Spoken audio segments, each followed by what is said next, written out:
Hello, everybody, and welcome to Bon Voyage Besties podcast with your hosts, Rachel and Rosa. Lucky Rosa is over in Greece today, so jealous of her, so it'll be just me. And today we have a very special guest with us, Shane. Shane has over 6,500 hours of pilot experience in airline, military charter, and private jet operations across all 50 states and 32 countries. He started a technology company and is a project manager for an app titled Everything Explained for the Professional Pilot. And as a fearful flyer, I'm especially excited to have him on the show, as you all know. So let's welcome Shane to the podcast. Welcome to Bon Voyage Besties. Hi, Rachel. Thanks for having me. No problem. No problem. So to kick off, what first inspired you to pursue a career in aviation? And what was your journey like from training to your first official flight?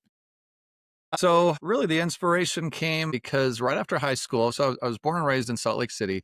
Right after high school, my parents moved to Atlanta, Georgia, and my mom got a job working for Delta in their reservations department.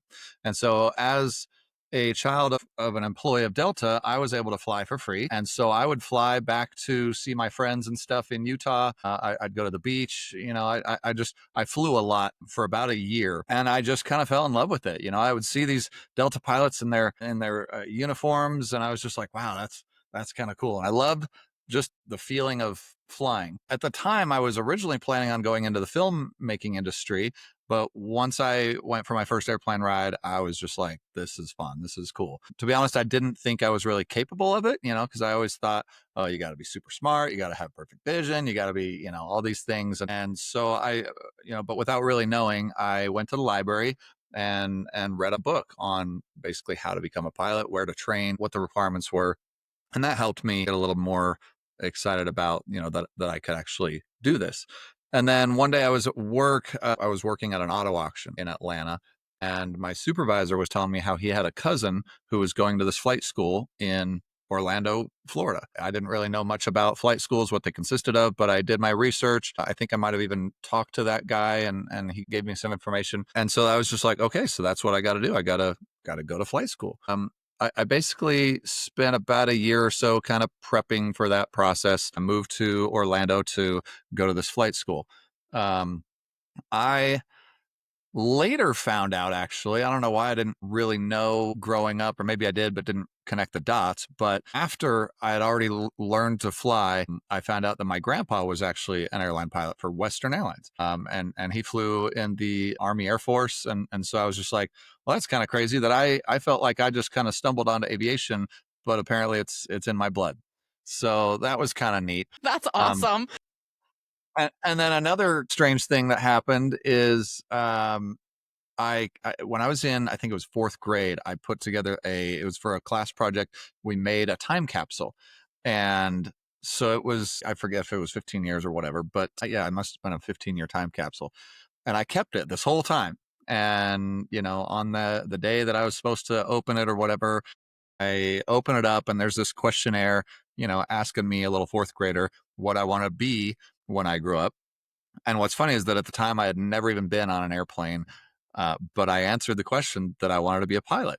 Oh my And so I was gosh, it just was like, wow, destiny. like Destiny. even my younger self knew even before I had ever even flown. So it was just like, okay, clearly I'm where I'm supposed to be. So that was just fun. So that's all together kind of my inspiration. Again, mostly just flying around. I did like an intro flight through a local flight instructor, for an hour, where you fly around your house and the town and stuff. And that was really when I was like, okay, I'm for sure doing this. So yeah, I moved to Orlando, enrolled in a flight school there. And I was just working a regular full-time job while going to school, mostly after work and on the weekends. And unfortunately for me, this is where my personal journey is a lot different than most. So I had been going to that school for, I don't know, 8 or so months. And the way it worked is you prepaid the entire tuition, which at the time was $80,000.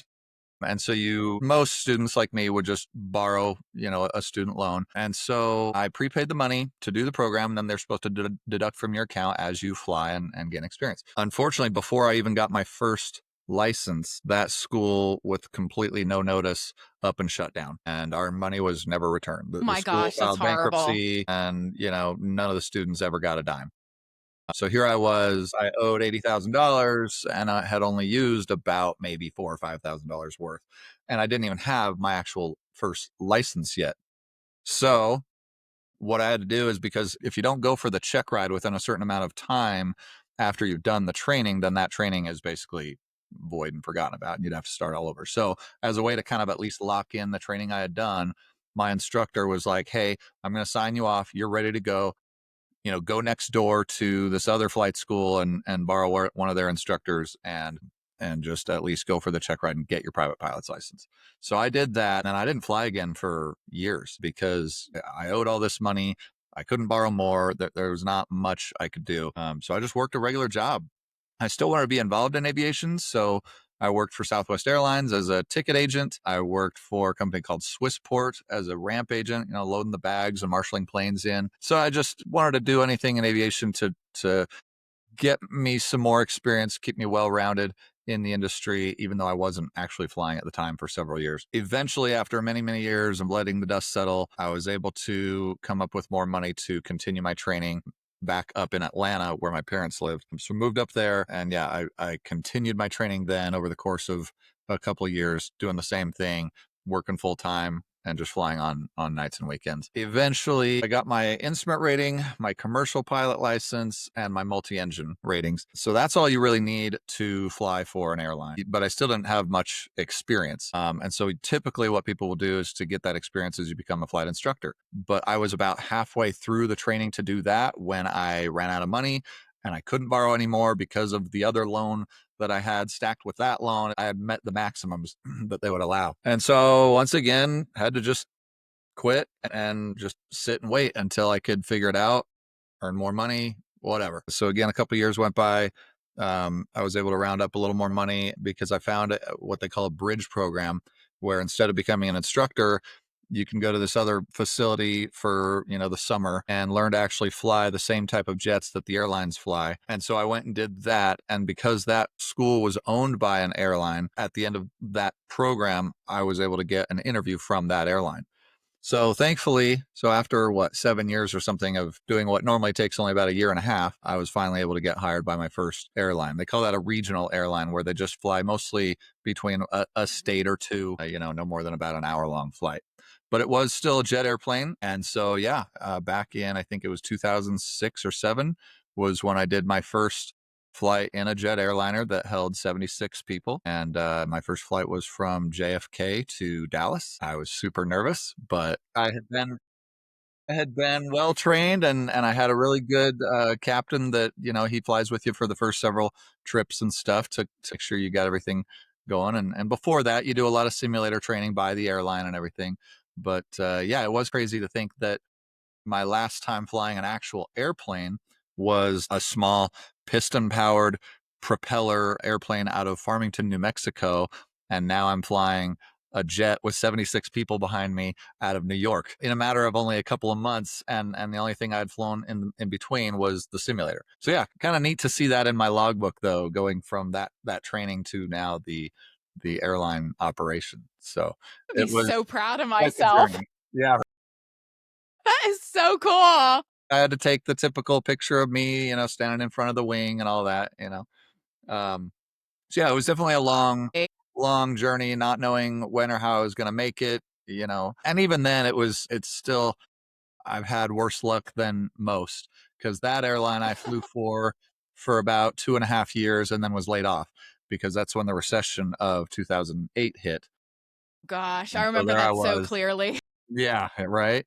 Yeah, so it's like here I'd finally become a pilot and then lost my job because of the recession. So I spent that time looking for jobs, and I finished my bachelor's degree online, and then I was able to get hired at a different airline and move on from there. But yeah, definitely it had Yeah, it its shows a share of lot of challenges determination. for sure. Yeah. Yeah, for sure. And I thought about quitting many, many times, because between the amount of debt I had and the job thing just not really working out, it was definitely tempting to quit at times. But at the same time, I knew that flying was what I loved. It was what I was good at. It's the only thing I could see myself doing. And to me, there was no option to quit. It was a thought in my mind for about a millisecond because it was hard. But I ultimately knew, like, no, I have to keep going. I've invested too much at this point to quit, and it's what I want. And it took me a long time, but eventually got there, and it's been great. So, Yeah, that's something I've noticed. So I'm a nervous flyer, and yeah, frequently the pilots, and I'll name United because that's who I usually fly with, have been so gracious, and they actually let me talk to them beforehand in the nice. cockpit or Yeah, and down that by the helps. gate. Yeah, they're doll babies. Yeah, they're Yeah, really sweet. And something that I've always noticed with them is that they're just so passionate about yeah, aviation and are so excited to share everything with me. They want to show me literally right. everything. There was one Yeah, flight, it was coming back from Zurich to Newark. The pilots had me up there for a while and they're showing me their log, they're showing me all the really nice. cool buttons. And my mom Yeah. actually was wondering where I went. She thought I got upgraded to Where first class. She's like, where did she go? She just disappeared in the cockpit. But that passion definitely comes through with every pilot I've talked yeah, to. They can't envision themselves doing right. anything else. Yep. And that's fun for me too. I love it when we bring up people, kids, whatever, and let them sit there. We let them take pictures. We give them their wings, to help them really feel not only safe, but just kind of part of the experience. And it's fun for us because, this is what I do every day. So all these buttons and scary things, it's what I do. It's almost easy to me now. Mhm. But to anybody that doesn't know, they're overwhelmed with these screens and buttons and switches, and so that's fun for us to kind of show off what we do and share a little bit of that knowledge to ease their fears and stuff. Because for us, it's like driving a car. You can hop in and I know exactly what to do throughout the entire flight, and so it's fun for me to share that with people. Yeah, I have a couple wings myself. Every time I've gone up there, I've gotten a set of wings. I think I have like 5 of them lying around my apartment That's at awesome. this Do you point. do you have any of the trading cards that Delta hands out? I know United hands out cards. I have one. I think it's for the Boeing 767. I want to say it's Okay. like the 300 or the 400. I'm not Okay. entirely sure, but I have Yeah. one lurking around somewhere. And then I have another one where the flight attendant actually wrote me a note on the back saying how proud Nice. of me she was. I have both That's of them cool. somewhere. Yeah, yeah, that's awesome. Yeah, Delta has some. We actually just printed a bunch of new ones that are like a little more shiny and reflective to celebrate Delta's 100-year anniversary. So yeah, I like handing those out, to kids or anybody who asks for one. A lot of people like to collect them and stuff. So it's a fun thing to check that box on, like, oh, I've been on this type of airplane now. And so yeah, it's a fun thing that the airlines are doing now. Yeah, that's really cool. That's something I should start doing. Have a whole collection going. And then whenever I feel nervous, I'll be like, I've flown Yeah, on I've this been on Boeing. this. I've flown on Yeah, this Airbus. yep, yep, yep. You've been like, I've been on this one before. I can handle it again for sure. So it seems like you've had a really long journey to become a pilot and you finally fulfilled it, which is awesome. So, what have you learned about leadership, focus, and decision making from logging over 6,000 hours in the air? Because that is a lot of Yeah, time flying yeah, airplanes. yeah. And I've had several jobs. I was at that first regional job for almost 3 years. Then I was at another regional for about 3 years, and then I actually flew a corporate jet. It was for a local business owner. He had the airplane that was mostly used to fly the boss, either to meetings or to his other houses, but we would charter it out when he wasn't using it. And so that was fun because I got to fly celebrities, businessmen, religious leaders all over North America. And so with that job, it's a lot more like intimate, with the customer because it's pretty much just them or their family. It's only a handful of people on the airplane. And so, they can come up and talk to you. We have to greet them, tell them how the flight's going to go, as far as turbulence and weather and everything. They have very, very high expectations. These are people that are very wealthy, paying a lot of money for these flights. And so they expect the service to be good, the flight to be good, and of course safe. So I felt like with that job, that's what taught me a lot of leadership because I had to take on the reins. And even though sometimes it was scary to talk to these people, especially if you're delayed and they're on their way to some multi-billion-dollar meeting or something, it's like we still have to have safety first and explain to them what any given situation might be. And so, yeah, you really had to be confident in what you're doing to be able to talk to those kinds of people. And then just again, the more experience that I've had with each job, you gain that confidence, you gain that trust. And that's where the leadership comes in because you're able to handle any situation with confidence and with knowledge that comes from your previous experiences. So after I flew the corporate jet, I went to a different airline that was a military charter airline. So for flights that the military couldn't move the troops themselves, they would charter us. and I got to fly a Boeing 777, which is one of the largest airliners in the world. It held almost 400 passengers in an all coach style configuration. And I actually did that for 6 years, flying all over the world. I've been to almost every continent, I think, and, all 50 states, multiple ocean crossings, just been all over. And then Wow. my last year of that job, I was actually upgraded to a captain position, which that was what I ultimately wanted to do, was to fly a 777, and especially to be a Yeah. captain on one. That's so cool being the captain of one of, like, the biggest, like, models of Yeah. planes out there. Yeah, That'd be that so was that cool. was definitely like the pinnacle of my career, and that was my original inspiration, was because at that first flight school I went to that shut down, in the break room, they had a huge wall mural that was the cockpit of a 777. So when I saw that when I was a, 20-year-old kid, I was just like, I want to fly a 777 one day. And I want that one. exactly, yeah, that'll be the thank you. It sounds like me Yep, when I go shopping. right, exactly. So I got to do that and check that box, and it was amazing. And the experience that gave me was incredible. It was a fun job. I got to see the world, try new foods, go to places. The crews that I flew with were great. It was really a good time, and a lot of good experience, especially from the from the pilot's seat, the captain's seat, especially all the international procedures and laws. And a lot of times I'd be flying to a different country or city that I'd never flown to before, or that the company had never flown to before, again, because it's charter.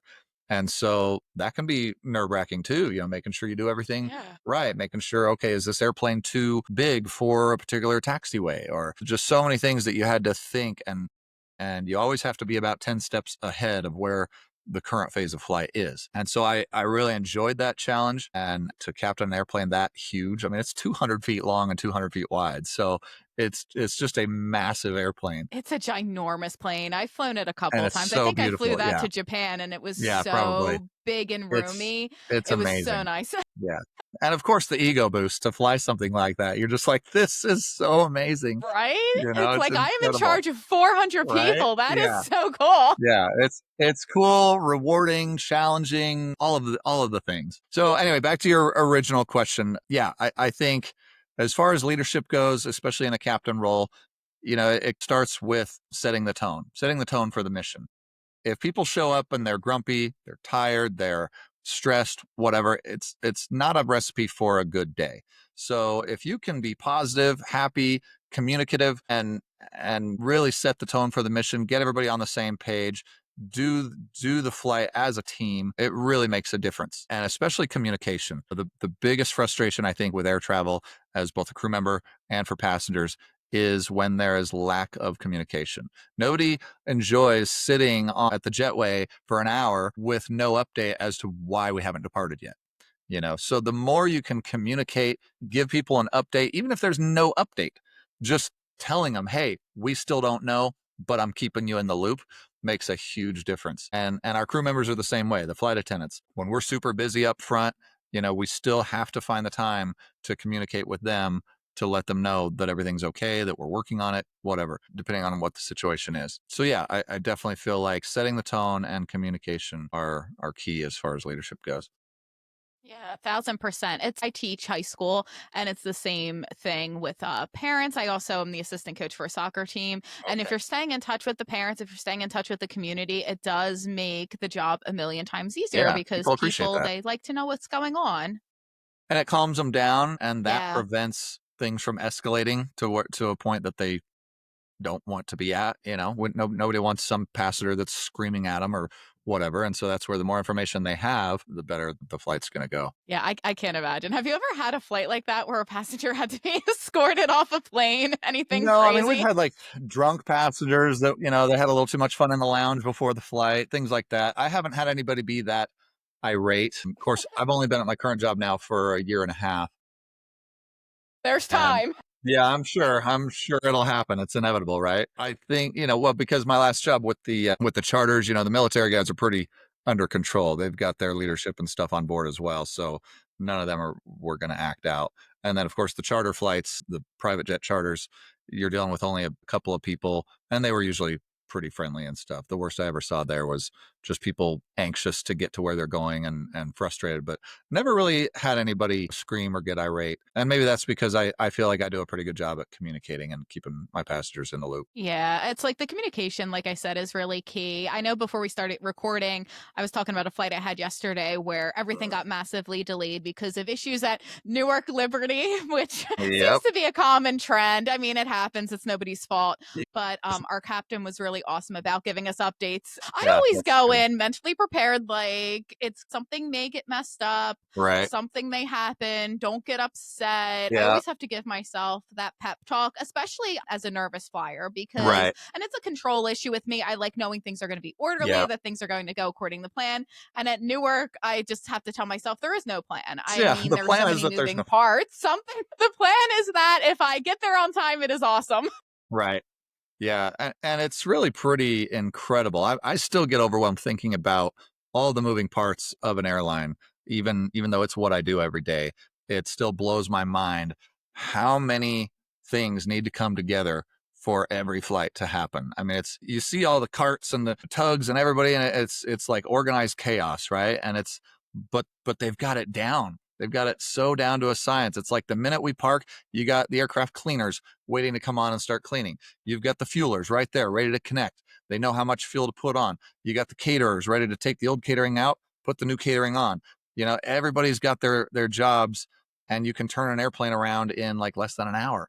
And it's just like that's incredible. But because it's such a well-oiled machine, it works most of the time. Until weather or other factors screw it up, and then it's a domino effect, and that's where it can be frustrating. But it's incredible when you think about all the moving parts from the headquarters, the website, the reservations agents, the ramp agents, the ticket agents, everybody that has to come together and make everything work. So it's pretty impressive, It's really. really Yeah. remarkable. Like even yesterday, with all of those flights being delayed, for the most Uh-huh. part, from what I could see anyway, a lot of them still got there and still were able to complete the flight. And I was thinking, gosh, if I was an air traffic controller, this Yeah. airport would be no more. I wouldn't even Right. know where to Right. begin. So it Yeah. really is Yeah. amazing how Yeah. every moving part works. Yeah. And The it's the training and reassuring. the training and stuff that we do that ATC does is really, really good. And, we prepare for those times, how to handle things when you're on a delay for that long. Air traffic control has their procedures that they do, to keep everybody still separated, to keep everybody safe. And that's where it's like, especially when you go up to the Northeast or any other area that's common for delays, you'll be helping yourself to just go into it being prepared for the worst. Everybody has the expectation because they paid a lot of money for a ticket. That ticket says a time that they'll depart and a time that they'll arrive. So that's what they expect. And it's just like, but think about it.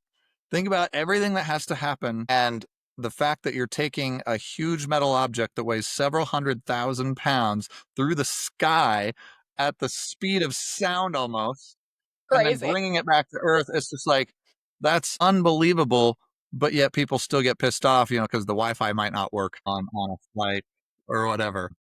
So yeah, the more that you can go into your travel day, just being prepared and just being able to roll with the punches. Keep that in mind when you're making your travel plans of like, okay, if we were to be delayed, what would we do? Have a backup Mm. plan because when you schedule things so tight, in fact, I was on a cruise 2 weeks ago. And as we were going to the cruise ship on the bus, the guy next to me is telling me how his daughter is probably going to miss the cruise because her flight was an hour delayed. And I'm thinking, Ooh, just why an would you hour. fly in the morning of and like not give yourself any flexibility? Like they're literally planning on it being like, I'm gonna land, I'm gonna go to the cruise ship, we're gonna depart. And it's like, no, this is aviation. It's so unpredictable, even though it is a well-oiled machine and most of the time it works out. You have to plan for the times that it doesn't. And they were coming from Chicago that day. And I'm like, "Oh, okay, anybody knowing It's that O'Hare. anybody flying out of O'Hare knows we try to get you there on time, but there's a good chance you won't. So maybe have some flexibility in your plans uh, in case that happens. We do our best as crew members. Like I said, we want to get there. We want to get home, whatever the case may be. We don't get paid unless we fly. So we need to fly and we want to do that as on time and safely as we can. And but sometimes it just doesn't work because of factors beyond our control. So the more flexible and open-minded people can be, the better really for everybody. Yeah, definitely. And I travel a lot by myself, and I feel I'm a fan of learning things the hard way. And this was definitely learning things the hard way. I think I told the story on the podcast before, but Newark, from what I knew, had a ground stop. I think it was because of weather. Again, it was the spring, there were storms, it was understandable. And my flight back from Madrid to home was canceled. And it was the last day that spring break ended. And I texted United. They were very nice, but they were like, look, the earliest we can get you out is 3 days later. So I Oh had man. to contact my school. Again, they were very nice. They were like, it happens. I got 3 extra days in Madrid. It was great. But Yeah. my students, it was so funny because they were like, what happened? We thought you were never coming back. We were ready to contact United. I was like, and do what? If they hear from all these teenagers, they're just going to be like, What are they sorry. gonna do? We're already doing whatever we can. Yeah, and I've really learned to just make the best of situations like that. As airline employees, we get to fly for either free or cheap. And let's see, yeah, last summer there was a time. It was my girlfriend's first time riding on a flight with me as the pilot, and we went to Spokane, Washington, and that was the day. Well, the next morning she was supposed to fly back, and she had to be back at some point that day because she had to work the next day. And that was the day that Delta had their technology meltdown, and so it made a lot of flights canceled, delayed. It was a whole big fiasco, and so as a result, the flight that she was going to take home got canceled, and many of the flights after that got canceled. And so we were starting to get frustrated because like, okay, well, but what can we do? Literally, what can we do? Okay, well, we could rent a car, we could drive through the night, we could, take a different airline, we could buy a ticket, whatever. But in the meantime, while we were, before we had to execute a plan B, while we were in the, what's going on phase, we just made the best of it. We went for a walk up into town. It was a beautiful day. They had a cool park there. We were like feeding the ducks and stuff. Went across to this mall and looked around. We were looking at jewelry. We went and had an incredible burger. And just like ended up spending all day together when we thought that we were just going to wake up and she was going to fly home. And so being able to just like spend the day together in this different town with beautiful weather, eating good food, we're just like, we're kind of glad this happened. Like it worked out really well. And she was able to get on a flight later that evening and still make it home in time for work. But to have the whole day with me was completely unplanned. And we're just like, I'm kind of glad that happened. And it's only because if we would have shut down and just been pissed off about the whole thing and stayed in our hotel room and just trying to figure out the next thing or whatever, we would have just been angry and miserable. And it's just like, no, let's think about this here. You got to fly here with me as the pilot for free, and now we're gonna make the best of it and go enjoy the day together. And we'll get you home whenever you get home. But in the meantime, let's not worry about it. And it made for a really good time. Yeah, that's really awesome. Sometimes, it's worth it. The weather in Madrid was gorgeous when I was there, and I Yeah, I got to bet. go to the 3 extra Prado days there. again.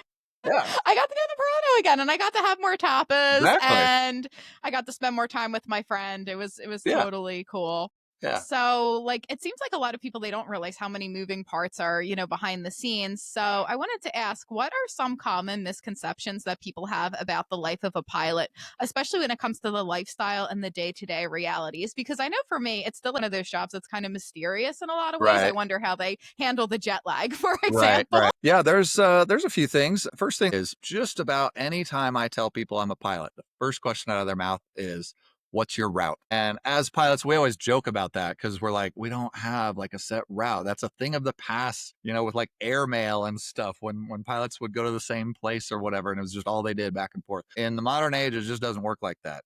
It can if you want to do the same flights or whatever, and you have the seniority at the company to be able to get that, then sure you can, but it's not like I'm just assigned the Salt Lake to LA run every day. And so that's a fun, like, common misconception. Every time we're out, we meet new people, I tell them I'm a pilot, and they say that. I always kind of look at my girlfriend, and we're just like, oh, all right, yeah, here we go No. again with the same old question.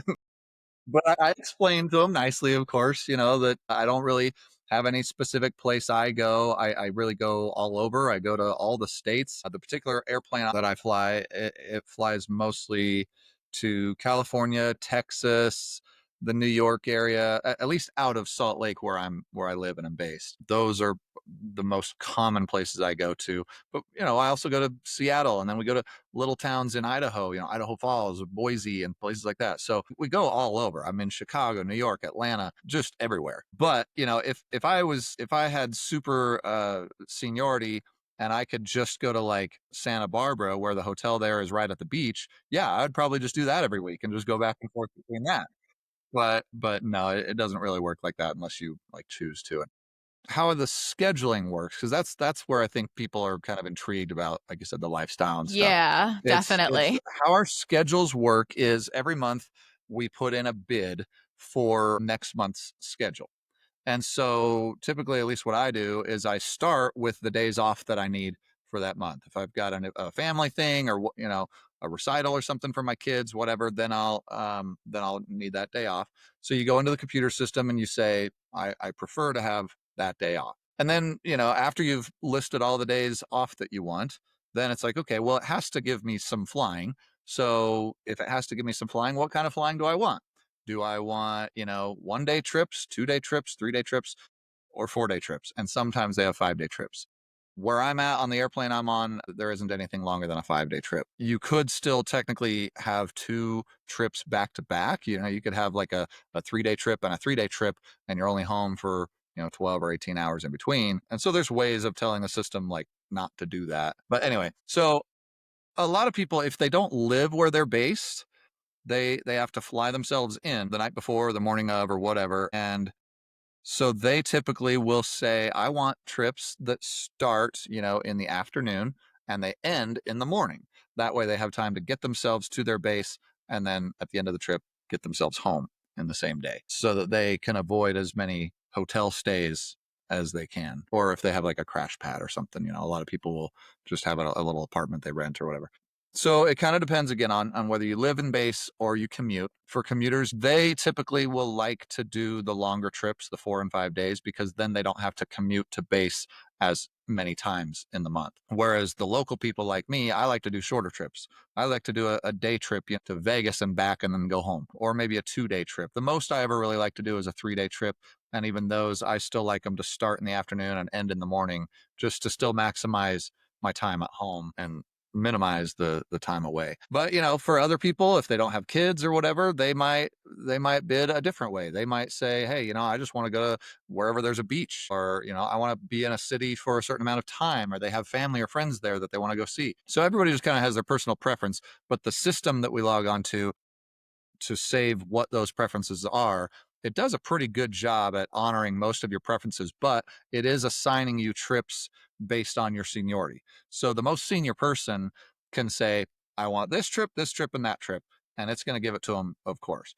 Whereas the most junior person, by the time it gets to their preferences, all the other trips have been taken.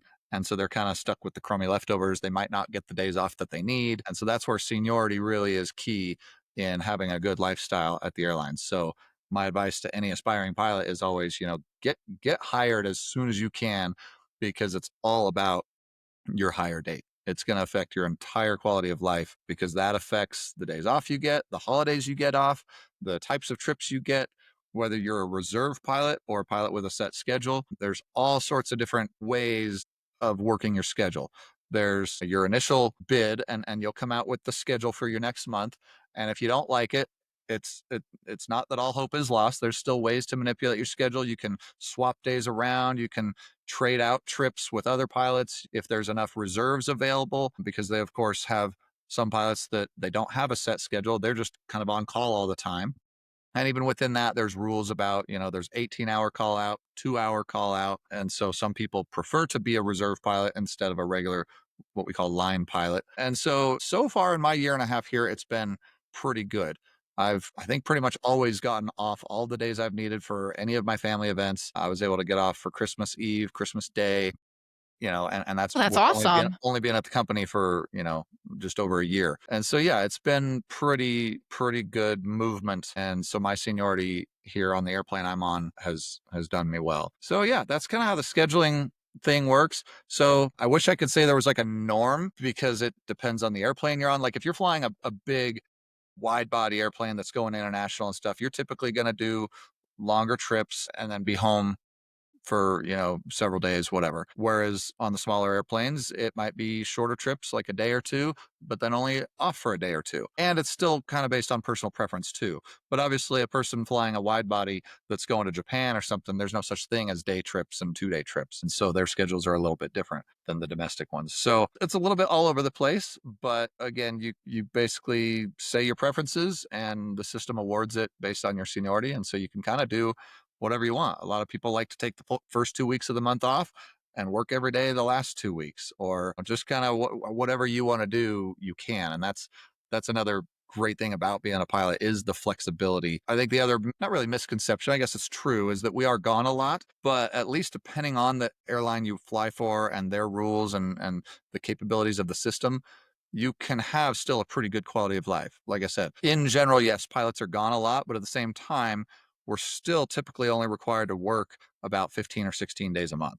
And so within that, you can take vacation time, you can take personal days, you can still be home, or you can be on reserve, and maybe you'll be used every day.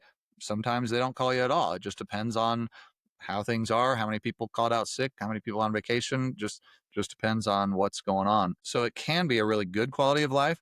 I've found that I am definitely home and in my own bed a lot more often at this job than my previous job, where I was gone for anywhere from 10 days to 2 weeks at a time. Even though I would be home for about a week or two, I didn't have the flexibility as much because I was overseas. You're doing longer haul stuff, so you're gone for longer stretches. And if my daughter's recital or something takes place right in the middle of that, I can't be home. I can't come home Yeah. from Asia just to see that and then go back.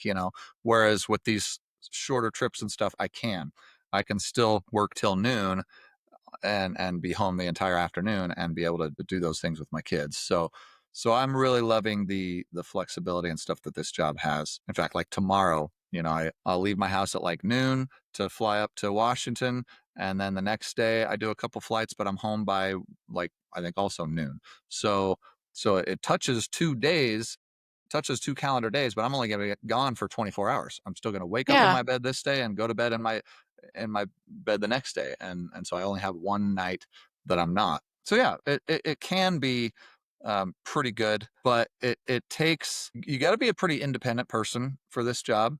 Um, to be able to handle life on the road. It can be tough if you still, if you like to work out.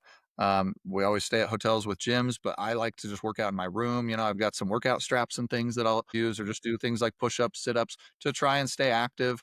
Because otherwise, you're just Sure. sitting a lot, and so you got to stay active, and you're eating a lot. You're on the road, so you're pretty much eating out for most meals. So you're not exactly eating healthy, or at least it's more challenging to eat healthy. But and you're in a different bed every night. So I go to the chiropractor regularly because that can screw my back up, that I'm sitting a lot, and then I'm in a different bed every night. So it comes with its challenges, but I also enjoy it. I make the best of it. I like trying the new foods. I like being in different cities. And so for me, I enjoy it. But again, it takes being an independent person that's not afraid to walk around and explore and try new things. And it also takes a family that's understanding. Having a wife or girlfriend, whatever, that can understand that you're on the road. They got to be able to know that life goes on, and that they still have to do things around the house and get things done while you're gone, and that those things that have to wait till you're home can wait.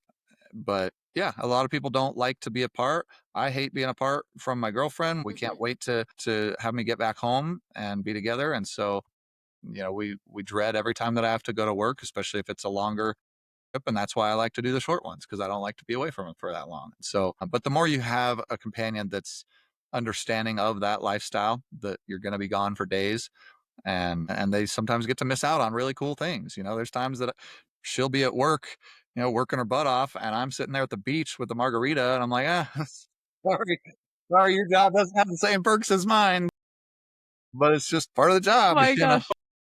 Yeah, this all so I'm sitting here listening. It all sounds like what I've experienced travel blogging, actually. There's been times where through my travel blog, I've gotten to work with tourism boards, and they'll fly you all over the place. They'll cover food, accommodation, and whatnot. And one summer I had, it was something like 5 trips over the course of 2 months, and a lot of what you said rings true. Like, it was so much good food. I was blowing up. I was like, "I'm Right. eating so much good food. It's amazing, Yeah. but this is not what I would eat at home."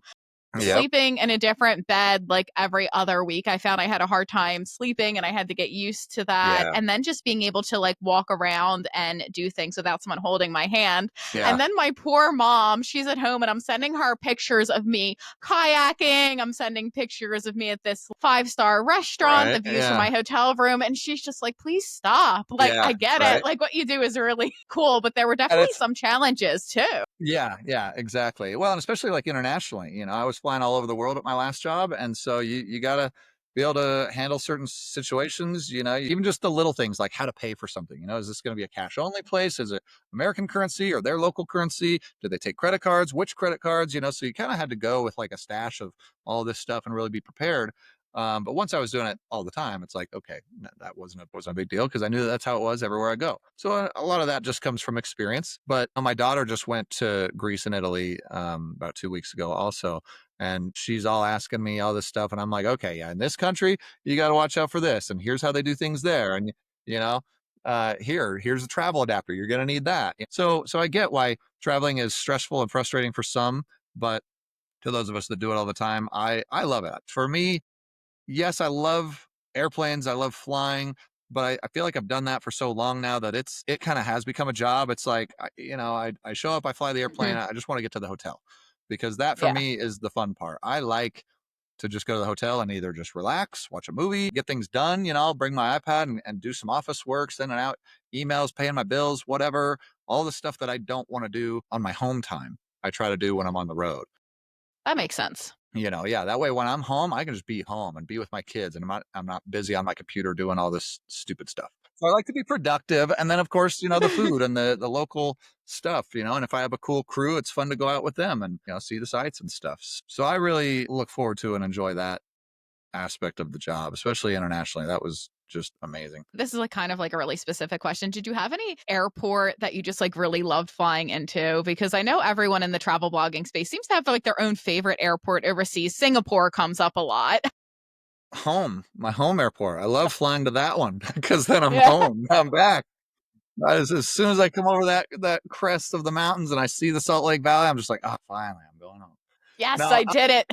I don't know. It's like I've flown so many places now. It's like a blur. Nothing like screams out to me. Mhm. There's some cool places. The approach into the DC airport and stuff. You follow the river.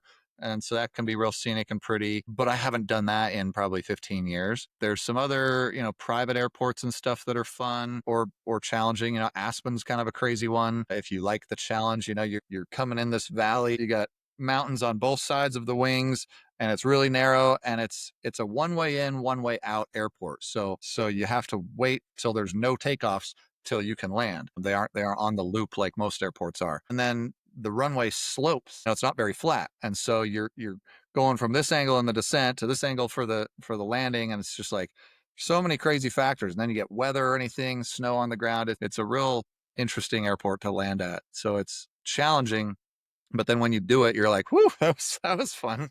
There's some interesting ones, with some mountainous terrain nearby up in Alaska and stuff that we go to, but I haven't had the chance to go there yet. But yeah, I don't know. For me, I like to say my favorite is anywhere with a beach. I love the beach. So any airport near a beach or with the hotel near a beach is definitely what I prefer.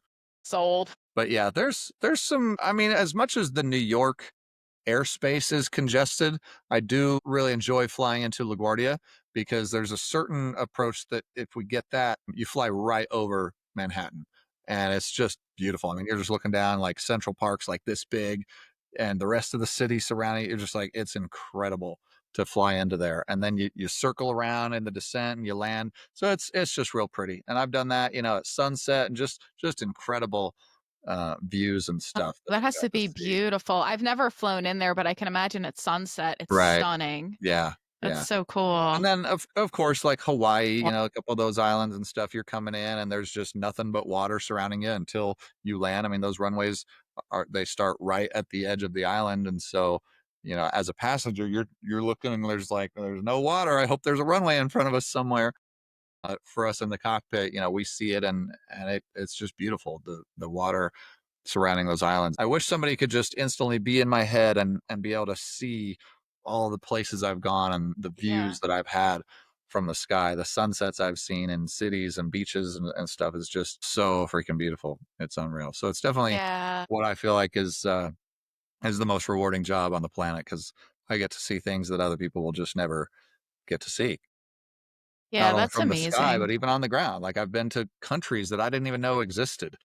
And then I've been to places I never would probably pay money to go to, but was incredible to go to. Like, I got to go to Petra, Jordan, and go Wow. see, all that there, and take my picture just like, the cover of Indiana Jones and everything. And I'm Yes. just like, who ever knew that I would be here of all places? Like, I wouldn't have ever thought to fly there for a vacation or something, but the fact that I got to be there for 5 days and, swim in the Red Sea, and I'm just like, who ever knew that I would ever get to do these things? It's just incredible. So it's been fun. It's been fun. I still Yeah. got, 20 something years left of doing it too. So Lots of many more more adventures to adventures. come. Yep. That's And what that's I why I do always it. tell It's, myself. yeah, it's fun. It's the best. Yeah, it's I always like wonder what the view from the cockpit is like. I've seen so actually like being a nervous flyer, something that I do before flying is I'll look up pilot YouTube videos and I'll see the view from the cockpit and I'm Yeah. just like, "Oh, this is like so stunningly beautiful." Yeah. And it's a way to kind of calm me down because even Right. though I'm like so scared of airplanes, like they are really majestic and it's really amazing Yeah. what they Yeah. can do and what you can see. Yeah, that's one thing I'll say really never gets old, even though I have to do what we call just a walk around. It's our pre-flight inspection. I have to walk around the airplane and just check everything in general for, oil leaks or dents or a bird strike, or, just making sure that the airplane looks good to go. The mechanics have their job of inspecting things and checking oil levels and all the more in-depth stuff. But still, as pilots, we just do a general walk around. And still to this day, after the thousands of flights I've done, every single time I'm walking around, I'm still just like, wow, that's just so cool. It's like the wing is like above my head, the engines are as big as me. And I'm just, and I'm sitting there like looking in the engine, just looking at these massive fan blades, just thinking, this is just amazing. Like, to think that these engines are soon going to be spinning so fast and it's going to launch this thing 150 miles an hour into the sky and then keep picking up speed. And the fact that it can do that while weighing hundreds of thousands of pounds and carrying all these, hundreds of people, it's just like, wow, it really, it never gets old to me that we can do that. And even though in the middle of flight, when you're just bored and you're just watching your movie or whatever, you're not thinking of all the things that are still, all the physics and stuff that are still happening, that are keeping that airplane in the sky. One thing I've done recently, I have downloaded an app where it downloaded the entire United States maps for offline use, because we can't, as pilots, we can't use the Mm. Wi-Fi while we're flying. So it's an offline use map. And my iPad, we use that for the flight navigational reasons and stuff and charts and whatnot. But I can pull up this app and it'll show my GPS location. And it's like, even though I know where we are using my instruments, to see it on a regular map, and what's really fun is to zoom it all the way in and to see the GPS, and it's just screaming across. You can see like a town, and my GPS just goes straight across it so fast. You're just like, wow, we just flew right through this town like in a second, That's and you're amazing. just like, that's so cool. Because the farther you zoom out, looks like you're not even moving, right? But Yeah. the more you zoom in, you're moving, 600 miles an hour or so. And you're just like, that's cool to see it that far zoomed in, how fast you're really moving across the ground. And you're just like Truly still incredible. blown away by it. Like, been doing this for 20 years. I'm still just like, this is so cool. And that's Yeah, why it I do really it. blows my mind how there's so many moving parts. Yeah, exactly. Yeah. Really And literally, cool. I mean, there's still machine, you know, so Yeah, they're really remarkable, and I always say that in my head. It's like this big, beautiful machine is going to get you to wherever you need to go to safely, and I always, like, remind myself about that because, like you said, it's remarkable that it goes so fast and stays up in the air, and it's so incredibly safe. It's yeah. really a wonder of Yeah, science. right. I think the other like misconception people will have about these machines is when we say that there's a maintenance issue. And a lot of times we intentionally keep it vague because passengers don't know airplanes. They're going to freak out if we tell them exactly what's wrong, because it's going to sound probably worse than it is. I think in general, and probably as a nervous flyer, when you hear that maintenance is on board working on a maintenance issue, you're probably a little nervous because you're like, oh my god, the engine's broke, and I'm reaching for my Xanax again. It's like time to take another one. you're thinking of like the worst possible thing because they kept it vague. They're just like, it's a maintenance issue, but it's like, but there are some things that really we can still fly completely safe, but have that thing broken, whether it's a light bulb or it's like if you had your car and maybe one of the vents on the vent like is broken. It's like it's still gonna blow air. You just might not be able to like turn it to aim right towards your face or something, Yes. right? That would still be a maintenance issue to have to get fixed, right? But it's not a big deal. It's not, the airplane's still gonna fly just fine.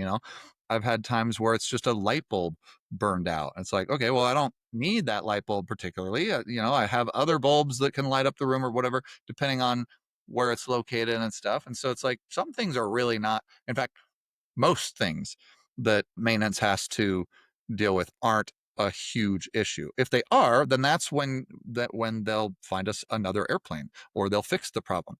Most problems though, they can kind of kick the can down the road, so to speak, because if there's not enough time to get it properly fixed right then, when they've only got an hour to turn the airplane around and get another flight out, they'll just defer it. And that's perfectly fine and perfectly safe.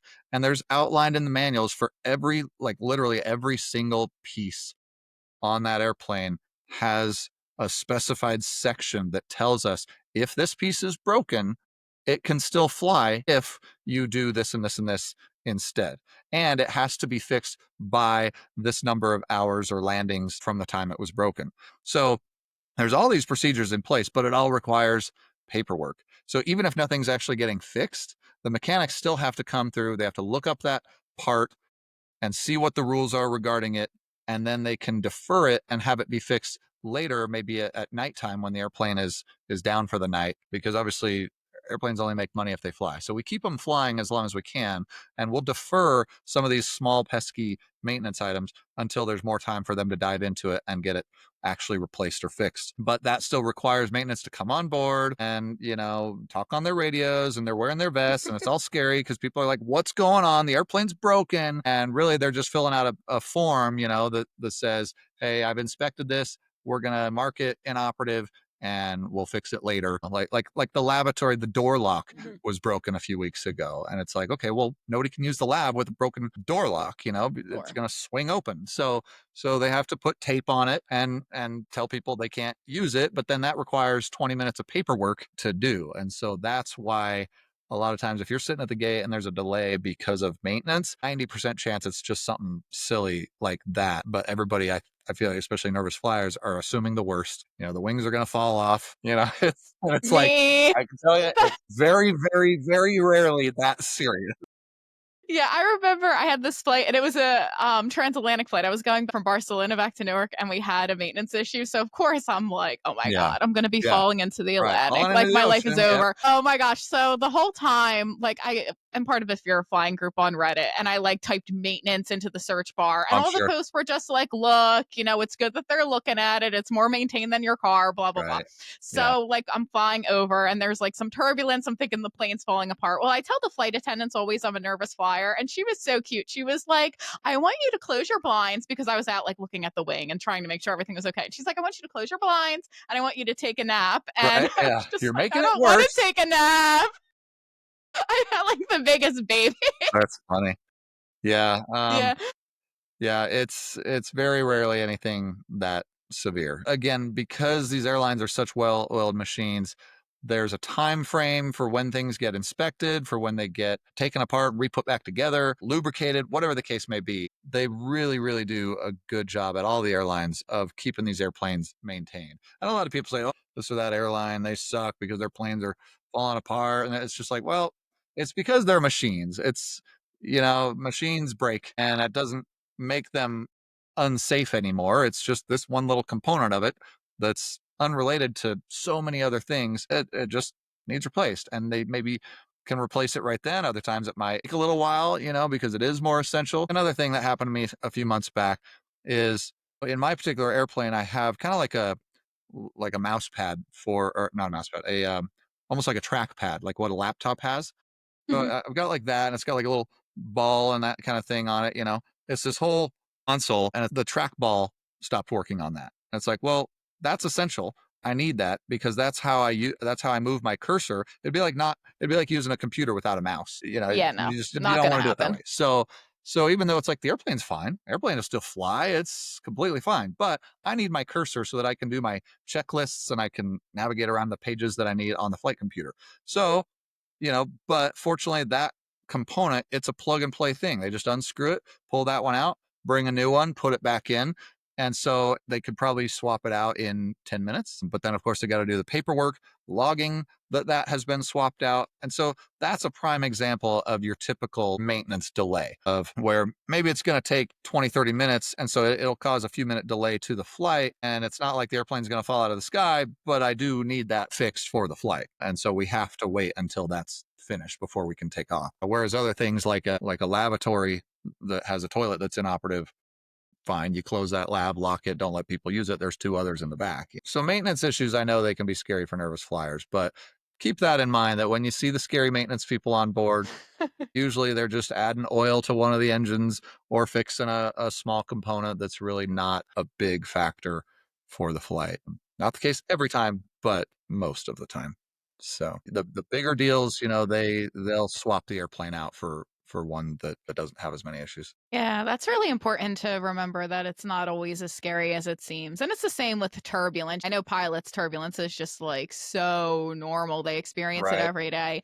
For Yeah. nervous flyers, it's so scary. For me, especially over water. I don't know what it is Yeah. over water versus land. I know Yeah. it's the same thing technically, but I'm always like, oh, is the turbulence going to bring me down into the Atlantic? What if Right. there's no place to land? So always Yeah. before there's like Europe and my flights to Japan, I get very, very nervous, even more Yeah. so than domestically. So, do you have Yeah. any advice for how to handle that? I mean, I can tell you that in order to fly over water, an airplane and the airline have to have certification. And I don't know the exact details of what gets them that certification, but it's Mhm. certain maintenance programs, certain instruments or parts on the engine, whatever. Like there's certain criteria that the airplane and certain parts of the airplane have to meet to be able to be certified to fly over water. And to take that a step further, you have to always be, and this depending on the level of certification you get, you have to always be within a certain amount of time from land. So it depends on the airplane, the airline. Some it's an hour, some it's 2 hours, some it's only like 50 miles. So again, it just depends. But most airlines, it's like an hour, hour and a half that you have to be from land. Because okay, basically the worst thing that everybody fears, right, is an engine blowing up or at least quitting. That's the big scary like thing. But obviously, airplanes are designed to still fly on one engine. So, and we practice that every time I go to training, which I'm actually doing next month. We go to training every 9 months, at least at my airline, and that's the exact thing we practice is an engine failure happening at all phases of flight. The most critical and most practiced one is an engine quitting right after you take off because you're still low to the ground and that kind of thing. But even then, like we practice it all the time to where it's kind of a non-event. Like we've practiced it so many times that the idea is that we've done it so many times in a simulator that if and when it happens in real life, we're like robots and we're just like, oh, all right, well, we lost an engine. Time to do my procedures for that. Let's do this. Let's do this. Let's come back around and land. So it's really no different over water because you can still fly on one engine. There's very rare circumstances that would require you to land absolutely immediately. I think they've reached a point where it's just so rare, so unlikely with modern airliners that's why they're able to certify them to fly on one engine for an hour, 2 hours, because that would be the worst case scenario is to lose an engine and have to fly for 2 hours with one engine until you get to land. But even then, they've determined that would be okay to do because again the worst case scenario would be to lose an engine, and so they file the flight plans to keep us at all times within that required amount of time from land and preferably closer. So if you ever notice when you fly overseas, they typically will kind of hug the coastline of Yeah. I've noticed that. yeah, of Greenland, I watch Iceland. that map too closely. Yeah, right. And that's again because of that requirement to always be within land. Plus, that's just the shortest distance. If you were to go from, New York to wherever in Europe directly and not follow the arc, the curvature of the Earth, it's actually more miles because of the circumference of the Earth. And so they go that way anyway, and that works out great because then it keeps you always within a short distance from land. I get it though. It can be nerve wracking when you're looking down and all you see is water. And it's like, okay, so if anything happens, you're telling me there's no land for an hour or even 2 hours from now. Again, we're so trained that it's like, I don't want to say it wouldn't be a big deal, but if that happens, and it has, okay, we do our procedures and the airplane still flies just fine on one engine. And worst case scenario, you fly for that hour and a half until you land, and that's probably a very long and stressful hour. But but the airplane still flies just fine on one engine. I'd be So like, "Doctor, you need to update the Xanax yeah, prescription." And then, like, the crew will really love me. Gosh, I'd be right, slurring my words. They'd be like, yeah, "Please, get her back to New York. We can't right. take it."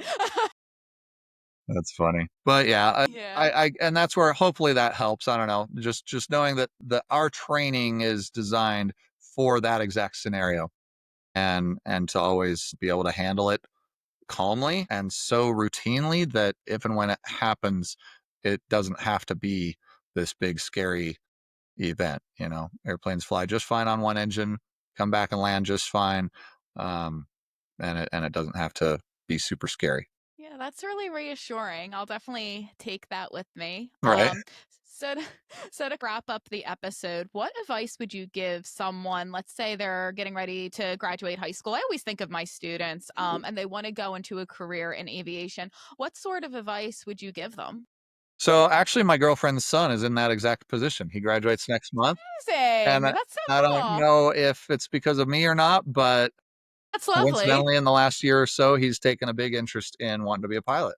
So we paid for him to go for his first intro flight. So that's my advice: is the first thing to do is if you haven't ever flown in a small trainer like a Cessna airplane, go do that because that's the first step is to see if you do actually like that experience of being in control of an airplane and making sure you don't get airsick. I had a friend that he joined the military to become a pilot, and he had big issues with getting airsick. They're doing all these Oh, geez. maneuvers and stuff, and it's a lot of G forces on your body. And Oh, he would just God. constantly puke. And so it's like, sorry, dude, you can't be a pilot and be doing that. And so he unfortunately didn't make it and had to do No. something else. But yeah. So do an intro flight and just see how you like it. Most people fall in love with it and they're hooked and they want to pursue it from there. There's a lot of ways to pursue it. If you don't want to pay anything, the best option is to go in the military. If you want to do it the civilian route, usually what I recommend people is just any flight school. There's flight schools that it's just like your mom and pop flight school, where that's all they do. But then there's others that are affiliated with a university and it's incorporated into a degree program. That's what my girlfriend's son is going to do. He's going to attend Utah State University up in northern Utah and get a bachelor's degree in aviation and learn to fly at the same time. So, that's a way to do it. It's still very expensive. From what I hear, you're looking at least $80,000 to $100,000 these days if you're going to trained to do it. There are plenty of loan programs and stuff out there that they'll keep the loan in deferment until you actually have a job working as an airline pilot. So typically, yeah, you'll go to flight school, do that for a couple of years until you've gotten all your training, and then you learn to become an instructor, and then you're the one teaching the new students, and then you do that to build up your experience. And then when you have the required minimum flight time that the airlines require, then you can pursue that. So um, there's other jobs besides instructing. I think the minimum is like 250 hours that you have to be a commercial pilot. From there, though, the airlines still won't hire you till you have like 1,500. So to bridge that gap, that's where most people will just become an instructor. But depending on where you live and the opportunities around there, there's other things that you can do. People will do like the banner towing over the beach or sightseeing tours. They do like Grand Canyon tours, skydiving. So jobs like that. There's a lot of companies that will hire you with the lower experience and stuff because you're doing kind of more basic types of flying and do that until you get your experience up for the airlines if that's the route you want to go. And then even then, there's airline flying, there's corporate business jet type flying, there's military, there's helicopter ambulance type stuff, and of course helicopters. So there's all sorts of different fields of aviation that it's good to pursue and really think about what you want to do. Obviously, airlines are probably the largest, where the largest number of pilots go because of how many pilots they need. But there's plenty of other opportunities and stuff out there.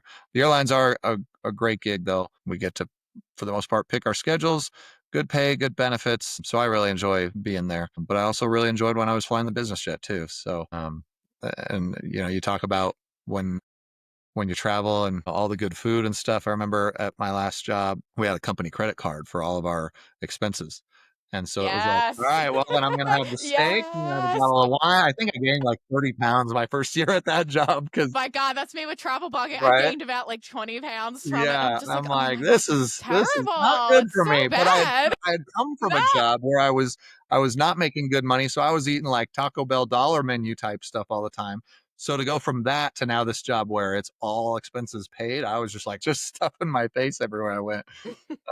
But yeah, good times. So um, it's to me, it's the best job in the world. I love the flying. I love seeing the world. I love the passengers. That's probably my favorite part. Is after every flight, I like to stand there and say goodbye to each of my passengers, and especially lately, the gratitude people have after some of the incidents and things lately. People are really like appreciative for a good flight, and especially one with good communication and really making people feel safe. And I like that. It's very rewarding, to know that I did that. I got these people where they were going safely, hopefully on time. And I enjoy standing there and thanking them for their business, but then also being thanked for a good flight. That's really Yeah, rewarding. that always means a lot too when the pilot is standing like there at the end of Yeah. the flight. And I always like profusely thank them Right. for Yeah. everything. Just being a nervous flyer and getting where I need to go safe, it Yeah. always means the world to me. And I'm always like, thank you so much. Right. You're amazing. I probably like gush too much, so I'm probably like, okay. Yeah. Yeah. Funny. Yeah. No, it's we like that though. We like feeling appreciated and we like showing off the cockpit and what we do and stuff. So it's fun. Anytime you're welcome up there. Yeah. Oh, that's so good. Well, thank you so much for being on the No podcast and problem. You're talking with welcome. us Thanks for having me. today. We really appreciate it. Yeah, definitely. So for all of those of you listening, I hope that this was helpful if you want to be a pilot or if you're a fearful flyer like me. I hope it kind of calmed your nerves a little bit. And we love you guys, and we will see you in the next episode of Bon Voyage Besties. Take care. Remember to give us a 5-star review. Bon Voyage.